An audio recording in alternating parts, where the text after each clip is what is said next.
Hello student, I am Pathak sir.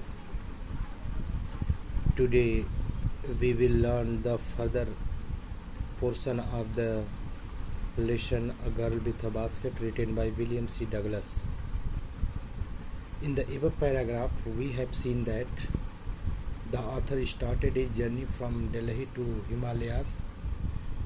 He went to Rani Khet where he saw an old British Army hill station which was located 6,000 feet above opposite 120-mile stretch of snow-covered Himalayas. While traveling by train, the author stopped at the wage station and talked to people,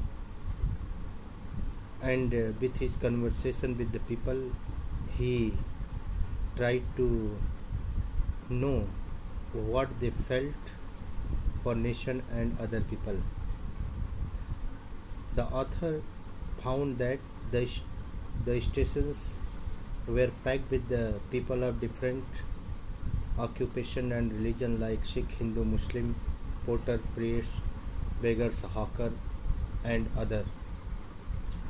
They were almost barefoot and dressed in white loose garment. The author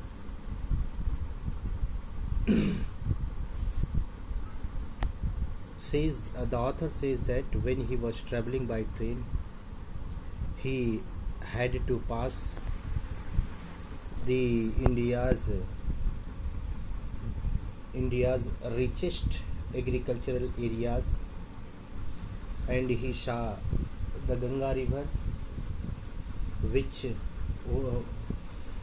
whose water was brown silt, and its overflow had inundated thousands of acres of rice.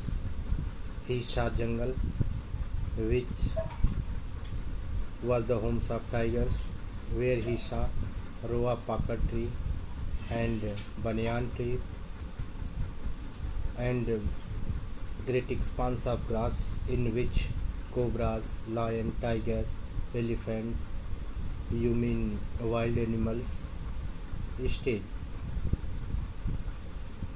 The author also watched flatland which was which was covering a long distance, and he felt a hot humid air also. He saw monkeys with their babies. Some monkeys were clinging to their babies and some babies were riding underneath. They were jumping off from the tree at the platform because they were searching food. Now the author says, उपर्युक्त paragraph में हम लोगों ने पढ़ा कि लेखक की यात्रा नई दिल्ली से हिमालय के लिए शुरू हुई। कुछ दूरी तक उन्होंने ट्रेन से सफ़र की, फिर कार से वह रानी खेत पहुँचे। वहाँ पर उन्होंने अंग्रेज़ों के ज़माने की कोठी देखी जो 6000 फुट ऊपर की पर्वत श्रृंखला पर स्थित था। लेखक ट्रेन से सफ़र करते समय हर प्लेटफॉर्म पर रुकते गए। वहाँ पर वह लोगों को देखे। वे लोग भिन्न भिन्न धर्मों और भिन्न भिन्न कार्यों को करने वाले लोग थे। उनसे बात करके उनके मन की बातों को जानने का प्रयास कर रहे थे। लेखक ने आगे जब अपनी यात्रा की शुरुआत की तो लेखक कह रहे हैं कि वह भारत के सबसे समृद्धशाली यानी सबसे कृषि प्रधान उपजाऊ क्षेत्र से होकर के गुजरे थे, जहाँ पर उन्होंने गंगा नदी को देखा। वो ब्राउन सिल्ट थी अर्थात मटमैली थी। उसके जल से हजारों एकड़ धान के खेत डूबे हुए थे। उन्होंने जंगल देखा। जंगल बड़े विशाल थे, उसमें विशाल पेड़ थे और इंसानों से ऊंचे ऊंचे घास के मैदान थे जिसमें बाघ, शेर, हाथी, अजगर, ढेर सारे जंगली जानवर छिप कर के रहते थे। लेखक भारत की उष्ण आर्द्र हवा का भी एहसास की और उन्होंने समतल भूभाग को देखा, राष्ट्रीय बरगद के वृक्ष की कतारों को देखा। और लेखक ने प्लेटफॉर्म पर बंदरों को जिनमें कुछ बंदर अपने बच्चों को अंदर चिपकाए हुए थे, कुछ उनके गले को पकड़ के झूल रहे थे। वे लोग प्लेटफॉर्म पर से, वे वृक्षों पर से प्लेटफॉर्म पर कूद रहे थे ताकि भोजन कुछ पा सके। अतः लेखक भारतीय सुंदरता का, भारतीय पटल की सुंदरता का अवलोकन कर रहे थे। आगे कह रहे हैं लेखक कि द विलेजेज वी पास्ड। अब लेखक कह रहे हैं क्या कि द विलेजेज वी पास्ड, जिन गांवों से होकर के हम गुजरे, यानी जिन जिन गांवों से होकर के मैं गुजरा था, had walls made of mud mixed with water and cow dung. जिन जिन गांवों से होकर के मैं गुजरा था, उन गांवों के मकानों की दीवार made of mud mixed with water and cow dung, गाय के गोबर, पानी और मिट्टी से मिलकर के बने हुए थे। अर्थात जिन जिन गांवों से मैं होकर के गुजरा, उन गांवों के मकान कच्चे थे, जिनकी दीवार कच्ची थी। और आगे कह रहे हैं क्या, their peaked roofs were thatched, उनके ऊपरी छत वेयर थैच्ड, छप्पर के छाए गए थे। और वह छप्पर कैसा था? थैच्ड मतलब होता है छप्पर या खपरैल, मड़ई आप कह लीजिए।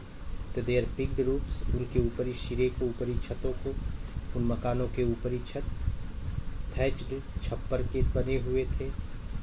बंडल्स ऑफ ग्रास घास, टाइड टू बम्बू पोल्स, बांस से बंधे हुए थे, जो स्ट्रेच अक्रॉस द रैफ्टर्स, जो बल्लियों तक फैले हुए थे। कह रहे क्या, bundle of grass tied to bamboo pole, कह रहे क्या, ढेर सारे घास बांस से बांस से बंधे हुए, स्ट्रेच अक्रॉस रैफ्टर्स, बल्लियों तक क्या थे? फैले हुए थे। दैट डे, उन दिनों, द पंपकिन वाइन्स, कोहड़े की लताएं, दैट ग्रीव ओवर देम, जो उन पर चढ़ी हुई थी, वेयर इन ब्लूम, में पुष्प लगे हुए थे, trailing streaks of yellow over drab wall, और ट्रेलिंग स्ट्रीक्स, उनकी धारियां लटक रही थी।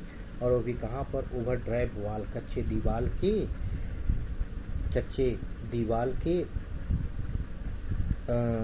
उन कच्चे दीवालों पर पीले रंग की धारियां लटक रही थी।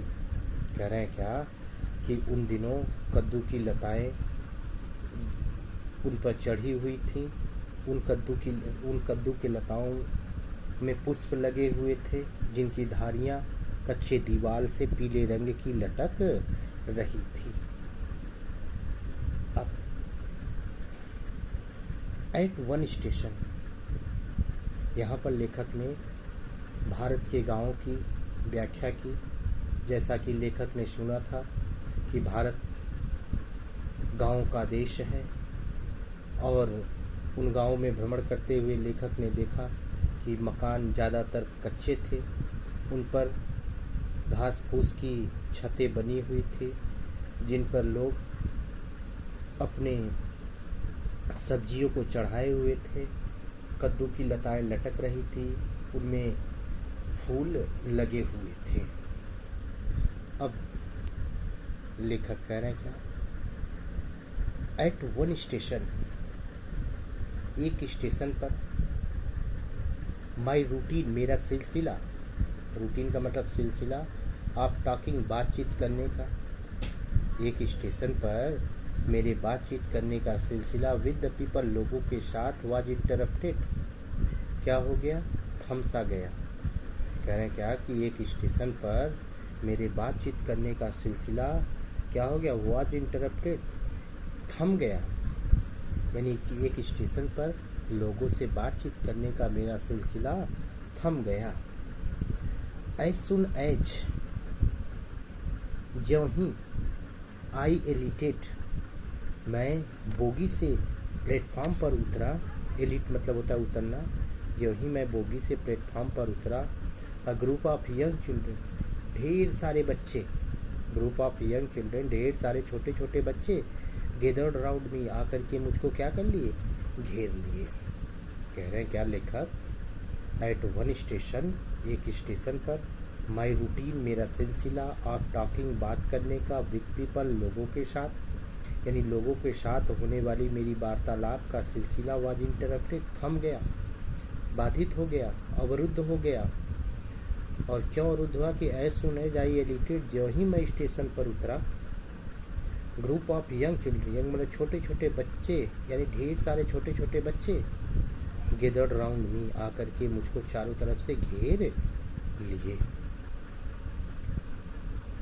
दे वेयर सेलिंग बास्केट्स, वे बच्चे टोकरियां बेच रहे थे। और कौन से बच्चे, जो उनको प्लेटफॉर्म पर घेर रखे थे।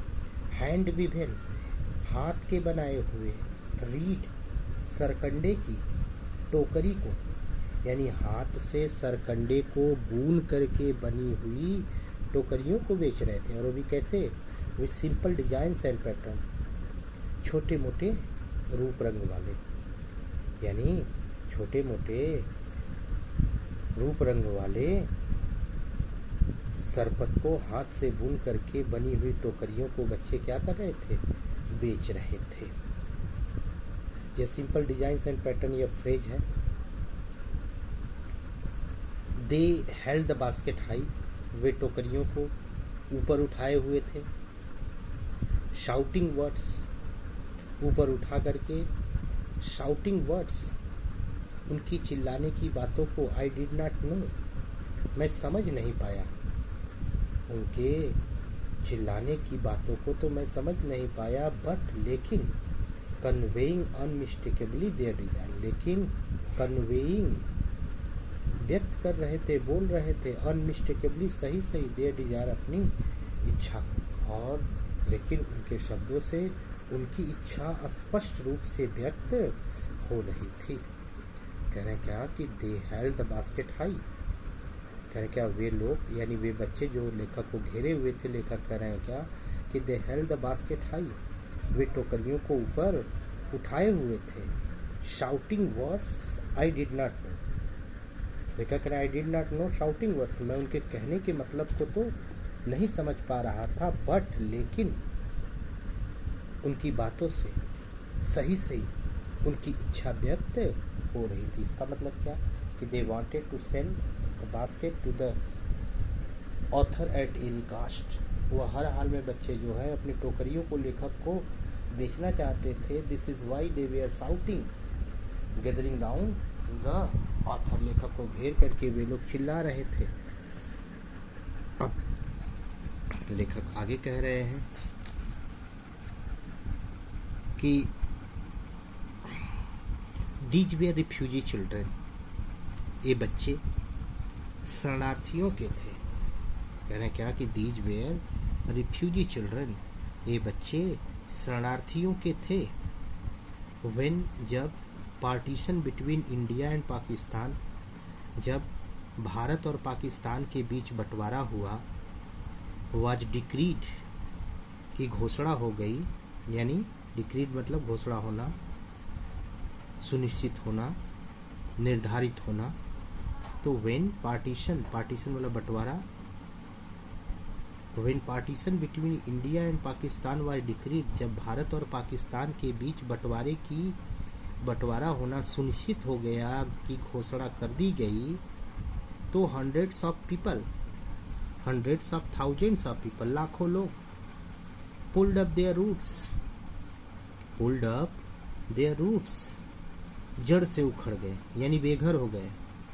एंड चेंज्ड देयर रेजिडेंसेज, और उनके आशियाने भी क्या हो गए, बदल गए। कह रहे हैं क्या कि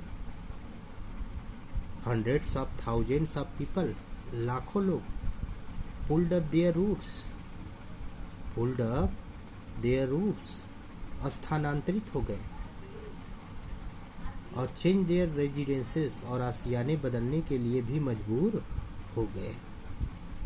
9 मिलियन पीपल, 90 लाख लोग, लेफ्ट पाकिस्तान, पाकिस्तान छोड़ दिए, and came to India, Pakistan छोड़ करके भारत चले आए।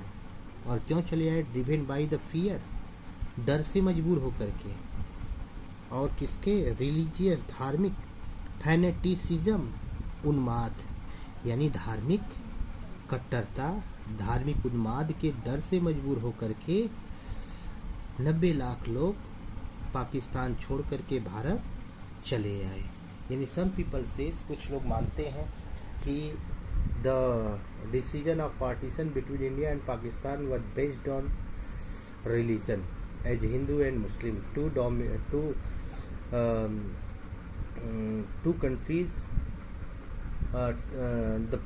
Pakistan was divided from India just on religion, and Muslim dominated people stayed in Pakistan mostly, as it is said by some of the historian। जैसा कि कुछ इतिहासकार मानते हैं कि भारत पाकिस्तान का बंटवारा जो है धार्मिक आधार पे हुआ था, और उसमें ज़्यादा से ज़्यादा पाकिस्तान में मुस्लिम लोग जो हैं रहने लगे और हिंदू लोग जो है भारत चले आए। पर इस तथ्य को कहाँ तक प्रमाणिकता है, इसके बारे में जो है हम कोई स्पष्ट राय नहीं रख सकते। So they were 9 million people left Pakistan, 90 lakh लोग पाकिस्तान छोड़ करके भारत चले आए। Driven by the fear of religious fanaticism, धार्मिक कट्टरता के डर से मजबूर होकर के भारत आकर के बस गए। They were poor people to start with, वे तो पहले से ही गरीब थे। They were poor people to start with, वे लोग शुरुआत से ही, आरंभ से ही क्या थे, गरीब लोग थे। दे वेयर पुअरर, और गरीब हो गए। As they began their long trek, जब उनकी लंबी यात्रा की शुरुआत की। लॉन्ग का मतलब लंबी, ट्रिक मतलब यात्रा। जब उनकी लंबी यात्रा की शुरुआत हुई तो वे और गरीब हो गए। For all they could carry, जो कुछ भी वे अपने साथ ले जा सके। Was a bit of food, थोड़ी सी भोजन सामग्री थी। एंड फ्यू बिलोंगिंग्स, और कुछ छोटे मोटे सामान थे। तो कह रहे हैं क्या कि they were poor people to start with, शुरू से ही वे गरीब थे। And they were poorer as they began their long trek, और जब उनकी लंबी यात्रा की शुरुआत हुई तो वे और गरीब होते गए। For all they could carry was a bit of food and few article, कुछ भोजन सामग्री और कुछ बिलोंगिंग्स, छोटे मोटे सामान ही वे क्या करें, कुड कैरी, अपने साथ ले जा पाए। सून दे वेयर आउट ऑफ फूड, और जल्द ही दे वेयर आउट ऑफ फूड, उनकी भोजन सामग्री क्या हो गई, समाप्त हो गई। और few day after they started, और उनकी यात्रा शुरू करने के कुछ ही दिनों के बाद they began to fall by the wayside, वे सड़क के किनारे ही क्या करने लगे, गिरने लगे। From the weakness of hunger, भूख की लाचारी से, भूख की लाचारी से वे सड़क के ही किनारे गिरने लगे। And died where they fell, और जहाँ पर गिरते वहीं पर सीधे क्या होते, मर जाते। तो यहाँ पर लेखक ने दिखाया कि जो 90 लाख लोग आए हुए थे भारत में, वे गरीब जनता थी, वे पहले से ही गरीब थे। और जब लंबी यात्रा की शुरुआत उन्होंने की तो अपने साथ वे थोड़ी सी भोजन सामग्री और कुछ सामान ही अपने साथ यात्रा में ले जा सके, जिसकी वजह से उनकी भोजन सामग्री समाप्त होती गई। भूख से वे लोग बेबस लाचार होते चले आए, और भूख की बेबसी से उनके पास खाने के लिए अनाज नहीं होते, और वे भूख की बेबसी से कितने लोगों की जो है जानें चली गई। आगे देखते हैं हम लोग।